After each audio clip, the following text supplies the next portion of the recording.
Money on my mind, gotta hustle and grind. Financial literacy always on my mind. I'm stacking knowledge, no time to waste. Gotta invest smart, gotta keep up the pace. I'm reading books, learning all the tricks, studying the market, making calculated picks.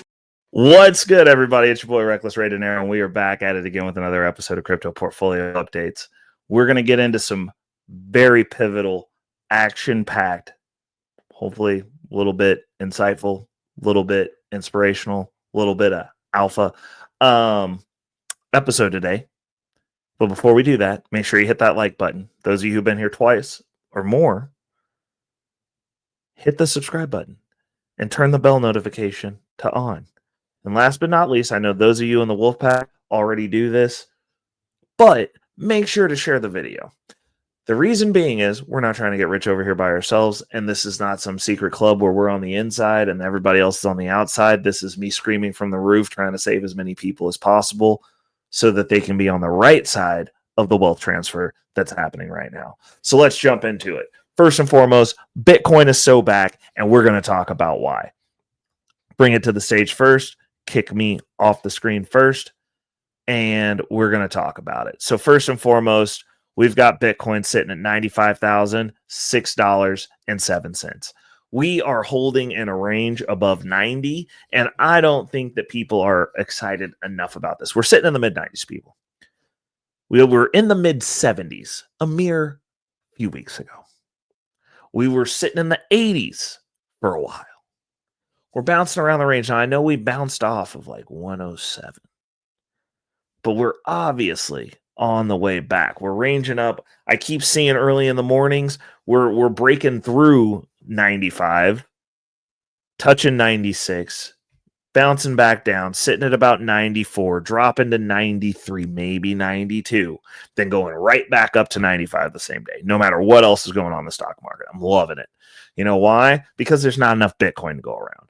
That's the reason I'm saying we're still early, but the reality of the situation is there is like, I think the last report for the over-the-counter, and that's if you're not buying direct from the exchanges, which the exchanges only have maybe 10% or less of the circulating supply of Bitcoin. There's only roughly 120,000 Bitcoin left on over-the-counter, which is outside of the market, which is where institutions are buying from. There's going to be an inflection point where that supply shock actually hits the price. Bitcoin is at minimum 40% undervalued at these prices. Do with that what you will. That's what it is. So when I say Bitcoin's back, it's just so back. Like, it's just a matter of numbers. Like, basically what we're looking at, those of us who took the orange pill, took the financial upgrade, and got ourselves our ticket aboard the Bitcoin rocket ship, we are sitting with winning lottery tickets. They just haven't called the number yet. But we know they're going to have to call it eventually. This is a battle of attrition. This is a battle of financial literacy. This is the modern version of the marshmallow test. Can you wait? Can you hold out? Do you have the resolve to wait for your lottery number to be called? I know I do. Hopefully you do. Hopefully I'm giving you strategies to build that buffer around your Bitcoin so that you don't have to cash out until you're ready to cash out. And should you cash out, you do it sparingly. But Bitcoin dominance is sitting at 61.2%. Ethereum dominance is at 7.05%. And Ethereum gas fees are at 0.429 Gwei. Good time to be making some moves on Ethereum. Just saying. Shout outs to CoinGecko for this amazing resource. If you're not tapped in with CoinGecko, high key recommend it. It's one of my favorite tools. We'll start off with the trending coins as of this recording. At number 1, we have Virtuals Protocol. At number 2, we have Sign. And last but not least, we have AIXBT by Virtuals. Moving on to the top 5 gainers and losers. We are having a sideways up market. There's some movement, not a whole lot of movement on the downsides, looking like some healthy retracements. Might be some opportunities for you guys to get in on some of these positions. At number 1 on the gainers, we have at rank 893, Troll, with a gain of 74.2% in the last 24 hours. At number 2, we have at rank 792, Vader AI by Virtuals, with a gain of 71% in the last 24 hours. At number 816, Go Chiefs, if you know, you know.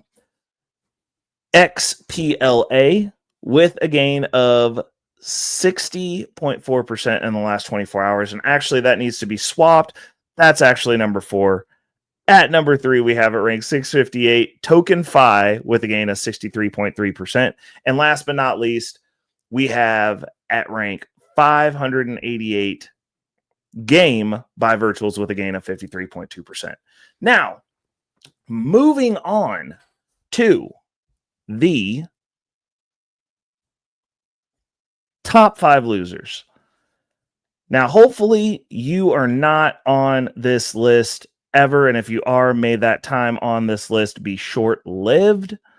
But what I want to be understood is that this is the best top 5 losers that we've read so far. I mean, this ain't bad at all.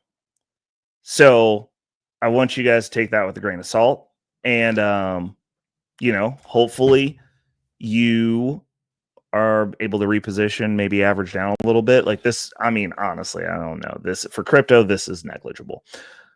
At number 1, we have at rank 297, Casper Network, with a loss of 16.7% in the last 24 hours. At number 2, we have at rank 573, Unipoly, with a loss of 13.7% in the last 24 hours. At number 3, we have at rank 882, Lo-Fi, with a loss of 12.6% in the last 24 hours. At number 4, we have at rank 404, Ardor, with a loss of 12% even in the last 24 hours. And last but not least, at rank 803, we have Staffy, with a loss of 9.8% in the last 24 hours. Moving into the portfolio, we're going to have to talk about it real quick. Got to give some numbers. For the last 24 hours, we are up 2.2%, which doesn't matter because the portfolio in and of itself has been taking a beating. We are still down 25.8%. Let's move on into it. Going to go over the list here. First, we'll get into the top 10, then we'll get into the moves made. At number 1, we have Solana. At number 2, we have Thorwallet DEX, TGT. At number 3, we have Ethereum, ETH. At number 4, we have Radium, RAY. At number 5, we have Superverse, SUPER. At number 6, we have Injective, INJ. At number 7, we have Aave, AAVE. At number 8, we have Jupiter Perpetual Liquidity Provider Token. That's always a mouthful, JLP. At number 9, we have Akash Network, AKT. At number 10, rounding up the end of the list, last but not least, we have Avalanche, AVAX. And the decimation cannot be undertold. Moves that we've made, we finally got rid of the Lido staked Ether position. And what we did not move that into cold storage as planned. AI said I needed to trim some of my crypto and was like, maybe you should sell some of your crypto that's in profit. So what we trimmed was some of the crypto that we had sitting on the sidelines, which was our Lido staked Ether and our wrapped Bitcoin that we were waiting to convert over to Lido staked Ether. Reason being, I'm not sure what I'm doing with the rest of this portfolio yet. And that's the gist of it. That was easy pickings. It was side income that had already been made off of our cash outs. We made a grip of money. a few $1,000s doesn't hurt. And how we are going to use that is we are going to convert that over into income. It's going into the income portfolio because it's just not sitting with me well to dump cash like that. At least not right now. We did dump some cash, but the cash that we dumped, we wanted to pay off one of the credit cards fast. We got it paid off. That was mostly out of our stock portfolio. I didn't like that. And I didn't like it so much. And there was a little bit of Bitcoin in there, the automotive savings, obviously. The car payment would come out of our income portfolio anyway. So we went ahead and took that Bitcoin. The majority of the Bitcoin that I was already holding, the part of the Bitcoin standard Bitcoin, because we were up on that as well. The other half of the house savings. So we've been dollar cost averaging our Bitcoin over into the income portfolio for the house repairs. Went ahead and figured, the other half of that, we were up 130%. Like, there's no reason to not use that. Like, that's a win. So we took the other half.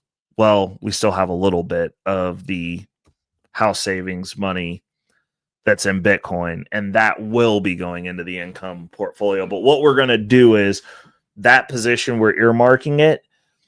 So everything that's purchased with that is going to be subject to, if in the next 90 days, give myself 3 months, is not doing what it needs to do, if we don't have a substantial, if we're not making some headway on this debt, I will then clip those positions. That's what I've decided. I want to try to save my assets if possible, because I don't like just carte blanche selling. Because, sure, it'll take a chunk out, but then I have to, and I do have a scaling system where it'll scale some more income into the portfolio as we whittle this debt down. The problem that I'm currently having in my brain with rationalizing what's going on is the opportunity cost. And I don't want to completely miss out on that. Obviously, I'm pulling out of Bitcoin. That's an opportunity cost. But I have my Bitcoin standard and income built up in the traditional finance portfolio, and I can at least park it over there. And then, since I'm using the income to kind of chunk these payments down, I would rather do that. That's kind of where I'm at with things right now. And now that I'm really just sitting with predominantly my daily driver, because everything else is in a position where it is, how do I put this? It's in a 0% interest position. So I paid down all the stuff that was pertinent, that was drawing 22% interest. So now that everything's in a 0% interest state, I do have a little bit more wiggle room, because I'm using my income portfolio. We'll be managing that, and then we'll have a focused payment to kind of drive down those prices. So that's where I'm at with it. That's what we're doing. And then I will be doing a future financial strategy on exactly how I'm lining that out and thinking about that. I'll do an episode on it. But that's what happened. So we did sell off some crypto. Well, we're in the process of selling off some crypto. I haven't just sold it. I'm dollar cost averaging out because I don't want to miss the upside if I just sell it all today. If I would have sold it all, because I started selling when we were in the 80s, and now we're in the mid 90s. So now I'm getting some sells in the mid 90s. And if we go to 100,000, then I'm going to get some sells up there too. So, yeah, that's what we're doing. But here's the alpha part, because this got me really excited. So I'm going to bring this to the stage. This is Squid Router. For those of you who don't know, I am a big advocate of Thorchain. I still have Thorchain. I am not abandoning Thorchain. But when other products come to market that work, I get excited. I've been using Squid for bridging Ethereum for a long time, because it was the first reliable avenue that I found to bridge from Ethereum to the Cosmos ecosystem, which is Atom, Osmosis, Akash Network, Injective Protocol, and then you can I also use it to swap in between those, and like I've actually started using it because the fees are so low for just running transactions. Like I pull transactions up to test them on Uniswap, and the fees, not the gas fee, the fees that Uniswap charges, it's Uniswap has almost turned into the Coinbase of the DeFi space. So I use Squid Router for just exchanging on the same chain too. But they added Bitcoin. So the Bitcoin network is now on here. And what I'm going to do is I'll pull up the app so that you guys can see this. So this is basically what it looks like. And what you do is you go in here and like this is a little bit of a walkthrough for you. And you can see all the chains that they have. Now they have a ton of chains. Like I'm not even going to name off all these because these are networks I don't even use. But they have a ton of chains. But up here on the popular ones, you'll notice they have Bitcoin. Now, I have tested this myself. I went from Ethereum and so what I did was I always condensed down into the simplest exchange possible. So if you're doing a chain, I converted everything to Ethereum, and then I converted it and traded it into BTC. The reason I do this, you always want to go to the base chain. So like if you're doing, for instance, if you were to do Arbitrum, I would do either Ethereum or actual Arbitrum tokens or USDC. USDC, your stable coins, your USDC, your USDT are also pretty safe options. But I was able to convert out of my Metamask from Ethereum into Bitcoin. That is a game changer because like they added it, and I'm leery about using new stuff, but I've used this literally for every other cross-chain deal because the fees are lower. And I have a few different bridges just in case I run into an issue with one. What I will tell you is when you're first doing a cross-chain swap like this in the DeFi space, send a little bit of money first. So instead of sending like $5,000 in one transaction, I'd test it with like $20. That's what I do. I'll send $20 first to make sure it shows up. And then like once you know that it shows up, like then you can send the other 3,800. But you want to make sure it's going to get there. So I have a DeFi Bitcoin wallet and obviously my MetaMask, and I was able to convert from Ethereum to Bitcoin. That is a game changer for me. Thorwallet, I like it.